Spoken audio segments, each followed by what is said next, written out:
we're going to do today is continue this conversation about um, mental health. I think it's, of course, you all know that I think it's a very important subject matter that needs to be had in the church. It is something that is prevalent in the church, that something that needs to be talked about because the church is just a subset of the overall culture that's going on outside these walls. We bring people in the walls, and then we do not sometimes address the elephant in the room in terms of some of our um, some of our issues that we face. There have been times to where we will open up the Bible, find one or two scriptures, and then we'll try to chase away, as we were talking about today, emotional trauma with a scripture that people don't have context or understanding of. Now, the scriptures tell us very clear in Matthew chapter 13 that the enemy can only come and get what you don't understand. So just because you read something, it doesn't mean that you have to understand it. And now people have a disdain for this thing that we call church, or that we come to, disdain to the point to where people don't come to church as much because people don't see what you just said to me a moment ago, the power. People don't sense the power. People don't feel the power. And because people don't feel the power, they keep themselves away from this place that we call church. Now, the power comes that when you come and you open up the scriptures, but as scripture says, in all thy getting, get what?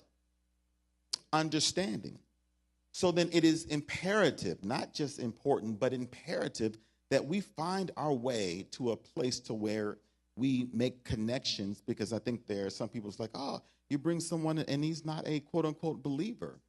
And I believe, I think it was First Lady who said that. So Monique is the First Lady of the church. We saying these words, people don't know what we're talking about. The First Lady, the President of the United States, what? She is known as the First Lady of the church. Okay. Slowly discovered, yeah. She made a statement in her message, I think it was last week, and she said that there's a separation upon which we have when we are born into this world. There's scripture, because of course I know you say you're not religious and all that, but there's a scripture in Isaiah, which is Old Testament, and in Isaiah it says that we are with God. God knew us in our mother's womb. So David, that includes you. That includes everyone. God knew us in our mother's womb. And what's so interesting about it, the same way you came here is the same way I did, meaning that when we were birthed, someone had to cut an umbilical cord. These are the facts that we know, right? And so that means you were so connected to your mom in such a way, and God made sure that it talks about you were knitted in your mother's womb. In Isaiah, it says that, right? So she talks about this separation because then when we are born into the earth, now we are exposed to what the Bible talks about, the prince of the air, which is, as you heard the men talking about, an enemy spirit. Now, whether you believe or you don't, we have to come to understand that there is a rampant increase of shootings in school, families not being together like they should, so on and so forth. You know all the social issues. You deal with them every day. So this is a fact. This is something that we see every day. But she brings this thing up about this separation. And then she talks about the next thing. She talks about shape, how we come into our environments and how those environments shape us, how they shape us. And so in that, I believe, is what we will be talking about today. That's where sometimes the inception of trauma can come, because when, this is just my personal belief, because that's what the word says, when God is not put first, when the person that is the instructor, you're not following the instructions, we're following our mom maybe, or we're following our dad, or we're following society. This is one of the issues that we have because we're not following the one that gave us the instructions. Now we have a great opportunity to fall into trauma emotionally. And then she says on the last part is that we are set apart. And this is where we come to where we discover that God, even though we didn't believe him, that he believed in us. And when you heard them talking about that grace, we went a time, did not believe in God, but he still was loving on us to bring him back to himself. And then set us apart, like I believe, David, you are set apart. God knew when you were born in your mother's womb that you will be sitting with the man, Darren Barron, sitting before this God. You're having fun, aren't you? I mean, he knew that, David, that God knew that. You didn't know it. You had no idea that God would do something like this. I had no idea. But God. And now you sit here because you are set apart. So many different other, you already know, the CEO of where you were working, I went to school with him. I could have gone and had him sit here, but I had you. And God knew that. And now here you are, and you walk in here and say, this is powerful.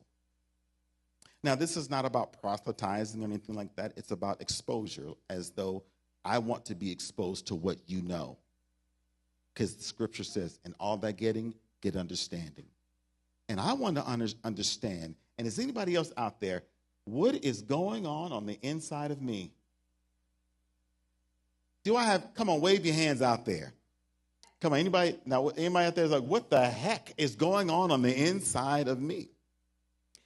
And so we just want to have this conversation, David. Now, I don't know if you have any opening remarks. I can start off and just go for it. You look like you're chomping at the bit, though. Okay. One thing I want to say is, you talked about, like, I can't believe, and I'm not saying this for people's benefit, the power that was in this room. You have to hold the mic to your mouth so people at home can hear you. The power that was in this room, like, yes, in terms of God, I can't say I believe in the same way, but there have been lots of things where I said there has to be a higher power that have occurred. And literally the power of this, like, I was sitting there and I was like, I need to act differently towards certain people in my life. Like, it was that powerful. And, like, I was just we've just been there for an hour and a half. Like, so I was kind of shocked. So I guess I just wanted to say that is the power that was in this room. So I appreciate that. Thank you for that.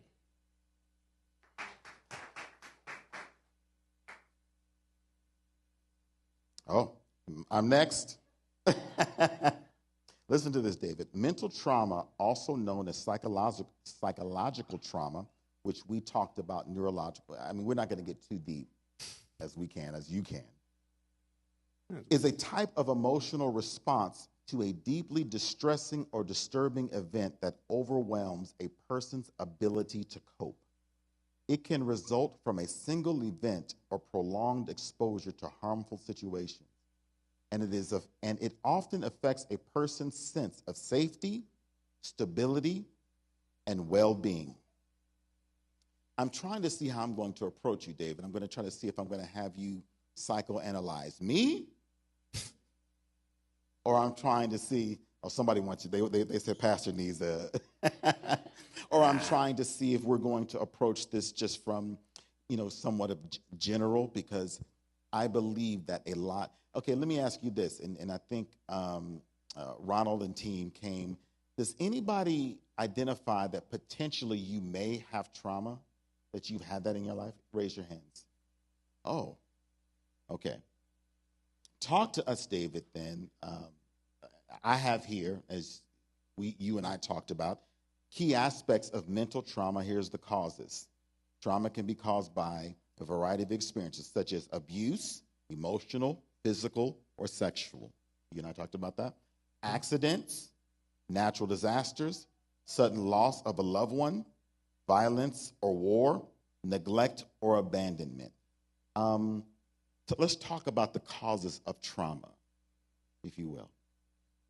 So one of the things I think is important when talking about trauma is I think most people, it is very under-recognized because people are like, oh, okay, like PTSD, like has to be like an IED explosion when someone's serving.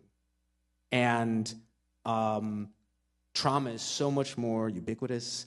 Again, we talked about, I don't want to get too into, the trauma of being a minoritized individual that occurs every single day, that, that it just seems normalized.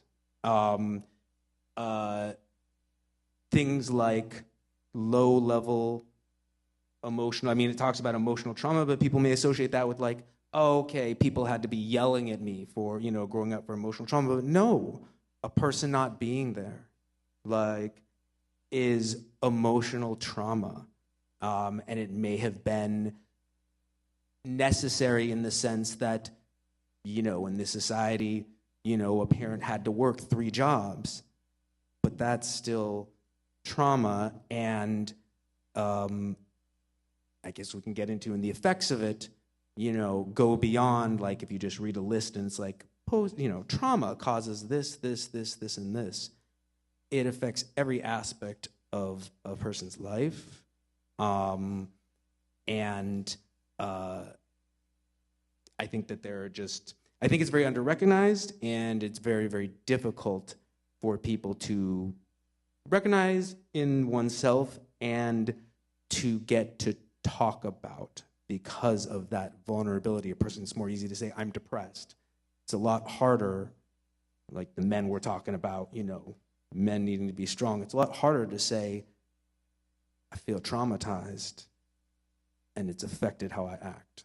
So I don't know if that was answering the question, but yeah, that's yeah. Why don't we talk? Well, is it that we just don't know that we have trauma, that we don't talk about it? I think there's a definite piece of that, just because partly trauma has been, in a lot of populations, normalized. Well, that's always how it's been. Again, because people think of trauma at sort of this very high level, and it's so many times so difficult, so raw to talk about, because it's easy. There's so many different ways to bury it. Our mind is very good at, to a certain extent, going on despite the trauma until it builds up to a certain point. And it's, whether it's substance use or things like that, a person, they may be coping to a certain point until that trauma still there overwhelms them. Yeah. I had a personal situation to where I believe that there were things that I think a lot of people may have, you endure certain things and you don't know that the level of how a thing can hurt you, and you begin to act out little by little that stuff that you have in your heart. So my wife and I decided to go, and we talked yesterday about like unpacking the bags, if you will. Another analogy we use is going to the basement, but just unpacking the bags and really looking at within that. And it almost it did, because this is the year of intention. If you didn't know, you see stuff around here. So we're intentionally doing this, but I had no idea of the level of pain that was going to be. We didn't necessarily have a referee except for ourselves, and then we learned to have God as our referee, but we didn't know at first what we were opening up. That stuff was nuclear. And it took us over a year, and thank God we worked through it. But David, that stuff was so painful. Didn't know that I didn't know. I didn't look at myself as being traumatized, because I think, like you said, I brought it to just being, this is just normal. You get up, do what you have to do. Yeah.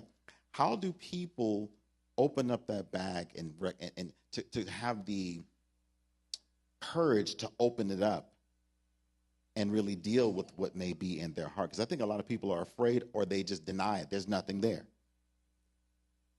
I guess one thing is, and this is the reason why a community of belief I do think is so powerful, is, and God is, again, I'm saying a belief in God is so powerful, and the studies bear it out, is because you have to be in a loving environment of some kind to be able to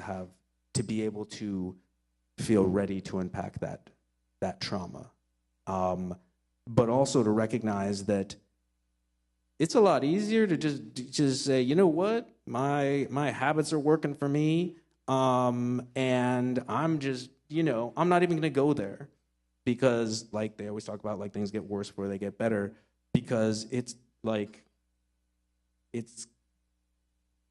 is not for myself and for the people that I see, the clients that I see, it's not a fun process.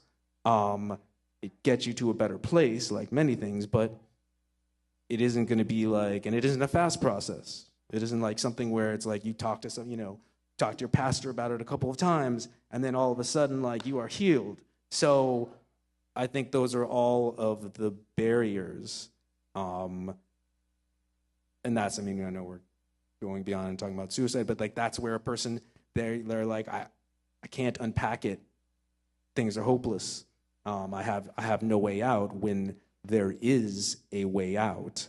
So again, I know that's going beyond the question. I have a habit of doing that. It is not. No, go ahead, because I think what you have to, and that's what I'm telling you, for you to relax, because I think that I've never wanted to commit suicide, but I think I've come to the place where I understand, to where it's like, it's so much, it could almost just be cool just to ending it in whatever way. Mm-hmm. And suicide is not off the table. Mm-hmm. Anybody, you ever even thought about it, that it even came to your mind? Yeah, so it's not like it's a foreign thing, and some people probably just didn't raise their hand. And that scares other people, because it's like, oh, then that's good. That's why I didn't open up the bag. Right. That's why I'm not going there. You mentioned process. What is this process then to open up that proverbial, bag of stuff, of emotions, compartments, if you will? I suppose a person, one, and it's talking about intention, like a person has to have an intention to look at what's working and what's not working in their life. Oftentimes, I'll be honest, it's their significant other, their friends, their family, being like, look, this isn't working, and to trust that, the people of good intent, and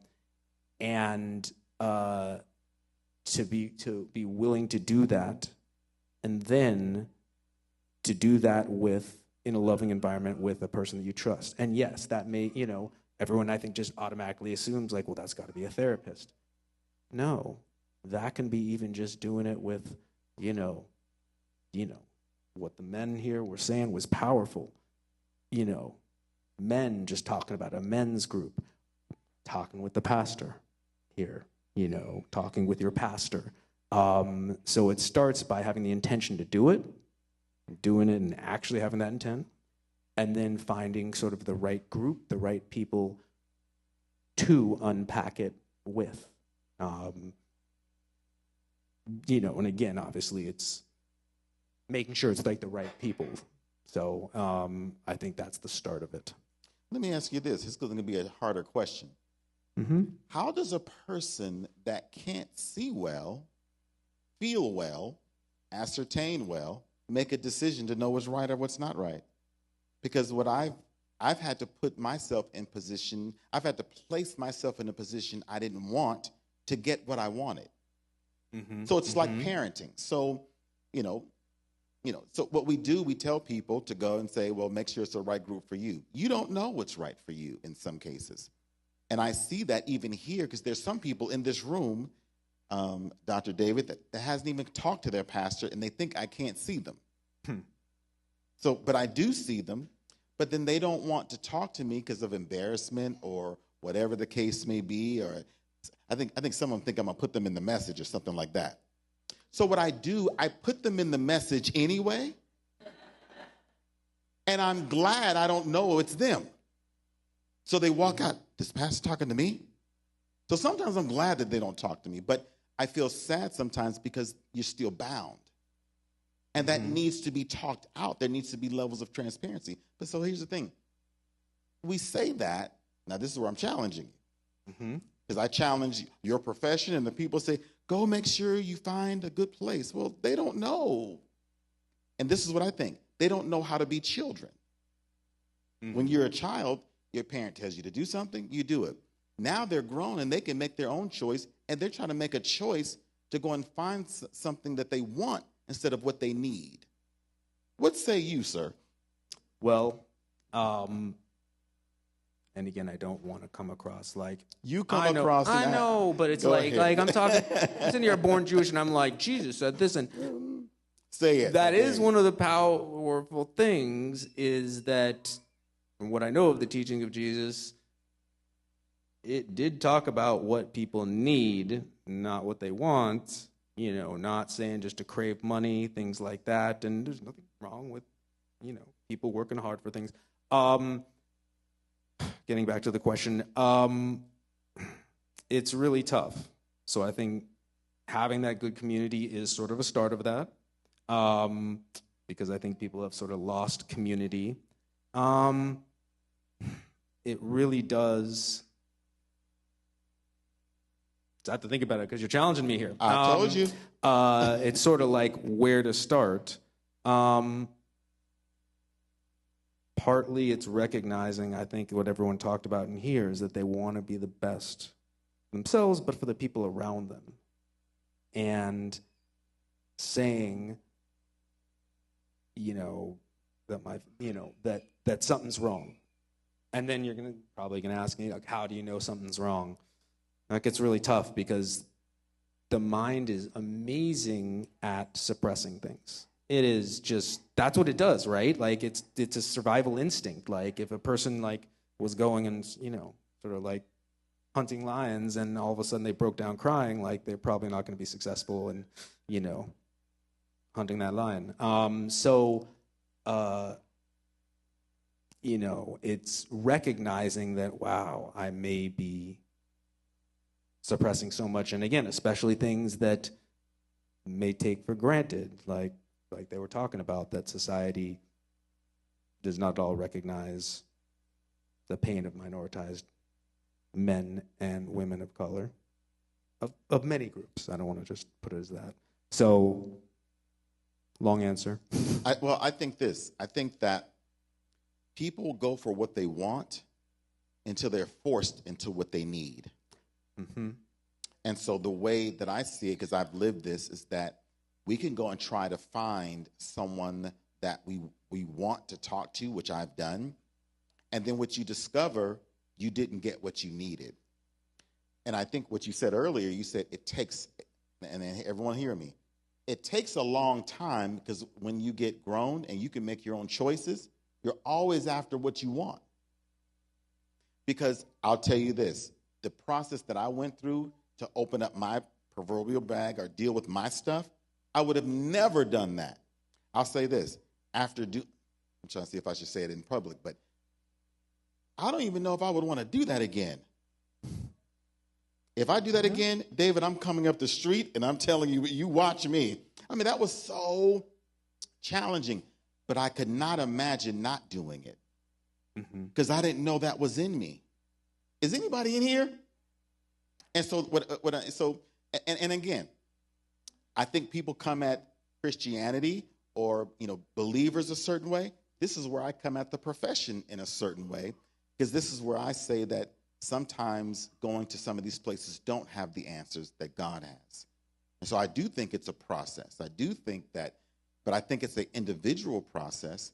And I think that God gives you and tells you in this book what you need. But I think people are always trying to go for what they want.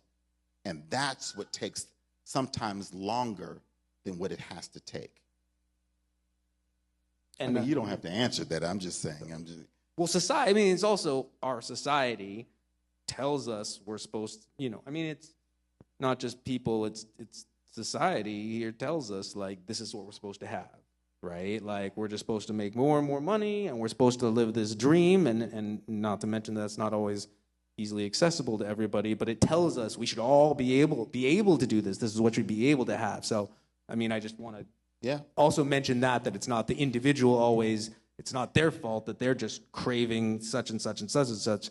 We're living in a society that says, wrongly, everyone should be able to achieve that, and that we all should want to achieve that. Yeah. Well, the more that I know, I feel responsible to share. the more that I grow, I feel a sense of responsibility to share what I've come to. So, it could be someone, so for example, it could be someone laying on the street. Well, I feel a certain responsibility to try to get a group of people to say, let's go help some people, because that could have been us if we didn't have health care. Because some people judge a person on the street thinking they're just there. But if you don't have health care and you've been in pain, anybody ever been in pain? And if you've ever been in real serious pain and you don't have health care, maybe fentanyl can be the answer, and you don't know how that person got there. Because of my pain, I literally do not judge people in the same way. Because if you talk to them, you're like, wow, that could have been me if it was not for this, that, or the other. And so let's talk about some symptoms. Trauma can affect thoughts, emotions, and behaviors. Common symptoms include flashbacks or intrusive memories. I've definitely had that. Anxiety and panic attacks. I've definitely had that. Emotional numbness and detachment. I've definitely had that. Depression or mood swings. Dang, I didn't know I had all these things. Difficulty trusting others. Is anybody in here? Dang, sleep disturbances or nightmares. Avoidance or reminders of the trauma. Wow. I've had all of those. And I guess, and again, so we're just talking about the symptoms. What do we do when we feel, or maybe I'm just telling people this now, but what do we do when we find out we may have some of these symptoms? Well, first I want to say, never expected, and that's amazing that you're modeling up here, saying to a group of people who trust you that you're saying, I have had these symptoms. And so I guess my almost answer would be, do as the pastor has done, which is, whether it's your loved one saying, to your loved one, to your family saying, wow, I am experiencing, I have experienced these symptoms. And again, whether it's, the more what people think of the stereotypical traumas of the past, or every single day people look at me a certain way. I'm not always going to make it about minoritized. I'm trying not to. But the idea being Don't try, just be. Okay, just be. The idea being that it is doing as pastor has done, which is saying, I'm going to have the strength to tell my loved ones, especially because a lot of times you were the ones who said, you said this, where it's they're going to be family's going to be yeah, I've been noticing that for ever since I met you. It's not going to come as a shock to, oftentimes, the people come to a psychologist, a psychiatrist, things like that. It's not because of it's their will, so to speak, whether it's, you could say, God has brought them to it, but a lot of times directly it's family has brought them to it and said, it's maybe working for, him or her, but it's not working for us. So the best is almost before that to say, look, these are my experiences, because it's going to bring you closer, ideally, to that family. Because they're going to understand you better. Oh, maybe that's the reason the person, every time I bring this up, quote, loses it, however one wants to put it, or every time this particular thing happens, then I notice the person engages in X behavior that's not conducive to the person's life. So I think it's interesting, because I think that there's some people that can say, let me get your number, and so, because it's easier to talk to you, a person that they don't know, as opposed to talking to someone that they do know. One of the things that I learned personally is that, back to, getting this thing in me done quicker, is that I had to talk to my wife and say, look, I have flashback or intrusive memories. But that was a very difficult conversation all the way through, anxiety or panic attack. I mean, she had to be with me when I've only had one panic attack. I didn't know that I was having one. But sharing that with her has been very challenging, as opposed to if I'm coming talking to you, you're not attached to me. You would come, you would say, okay, Darren, you'd say whatever you'd say to me, and I'd go on. But talking to her, it becomes more to where it's a back and forth. But I actually get to my healing much quicker. Or like you said, them talking to me as pastor. Some people don't because they want me to see them in a way that's really not them. But they can come talk to you and watch this. Dr. David, they'll come and pay you $500, $1,200 an hour, and they'll come here, Dr. David, because you talked about that money. Guess what? They think the same way. They won't put anything in that basket to make sure we can keep going. That's it. The thing that you said that gave power, people will do that. Just to give a disclaimer, I work at the county hospital, so I don't have a private practice.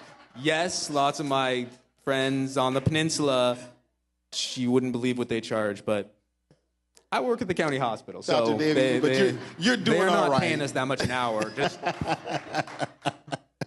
But you're doing all right. But I was going to say, they pay us absolutely fine. I'm just saying, no, I am not, hanging out in the, We're not afraid of the money conversation here. I know. Yeah. We live next to each other, so I know. That's true. We do.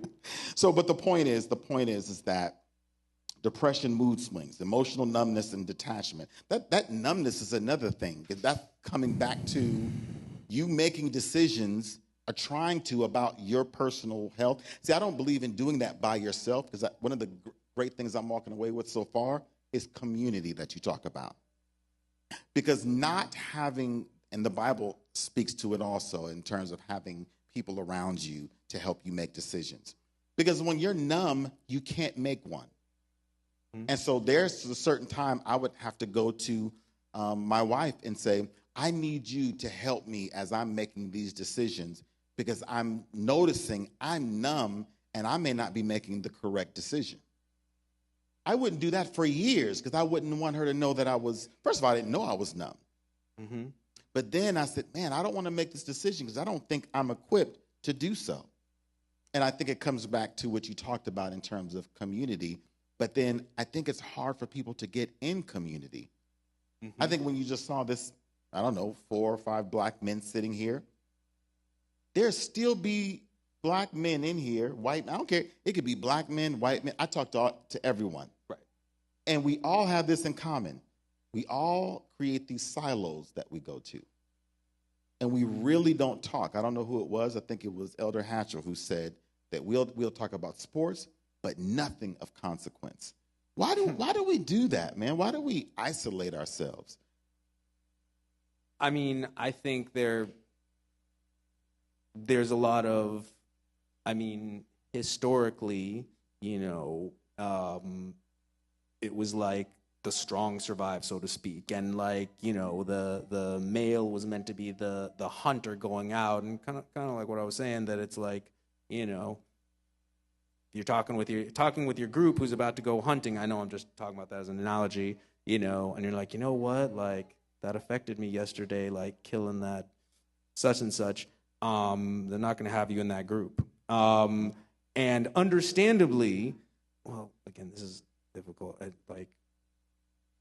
For survival reasons, for obvious reasons, women are going to be looking for, or men think, they're going to be looking for the strongest, baddest guy in the, in the world. And maybe 2,000 years ago, there was a specific reason why. Society has somewhat changed, somewhat not, but I think that that's still there.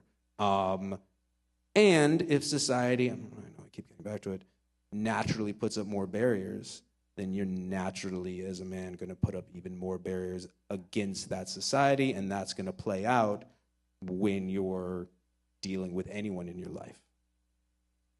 That's good. Yeah. And that's kind of the whole thing of where you and I are 2 men, and it's kind of the whole thing about, and it could be spoken about in terms of just even race relations as well. I think that, because what I'm trying to just make sure that you understand, even being here, that you don't have to protect yourself, that this could be an open environment for you to, and because I'd like to possibly have you back again but I want you to be comfortable, because I think that when we don't open ourselves up to community like we're doing now, that we have these misconceptions about one another, and we don't understand one another. And I'm trying to close that gap. And because this is a part of me reaching out to community. You live up the street from me. This is what you do for a living. And I'm down the street from you. And you know, if you need something, I'm there. If I need something, you're there. And I'm trying to really walk that out to where, because you're the one who said that you don't charge much. So if I come knocking on your door, Dr. David, don't be sitting up sending me no bill. Didn't say I don't charge anything, but no, I'm joking. I'm joking. Like, no, but sometimes, and I mean, you just sometimes just need to, you know, somebody here may ask me a question, and I think that community thing is a big deal, because I think we have lost the community thing, and we are, some of my biggest problems has been isolation, but then getting out in public, putting on a smile, but I'm isolated within. And so I have difficulty trusting others, but I don't talk about it. Anybody have difficulty trusting others? Raise your hand. Trusting others. Oh my goodness, boy. Oh my. Can you trust in the Lord? And so, yeah, and I mean, there's a saying, you know, trust God, check everyone else out. I think that there's something wrong when a society, even a church, can't trust one another. I think our church is only as strong as the level that we trust one another. And so what, they don't know it, so it's just between you and me. Monique and I are trying to change the church right now. Yeah. Monique and I are trying to change the church to help them learn how to trust one another by working with one another. But in that, they're going to have problems, David. And the problems that they have, that they're going to work through it and learn how to trust one another, thus deal with some of the stuff that's going on the end. It's like a little cohorts that they have. And then we're doing good in the community, right? Problems. Some people may leave because they have problems with the little communities that they're in. But that's the whole thing. Our church is so weak when we don't trust one another. And it displays this thing here, like, where did that start? So we're trying to dismantle that.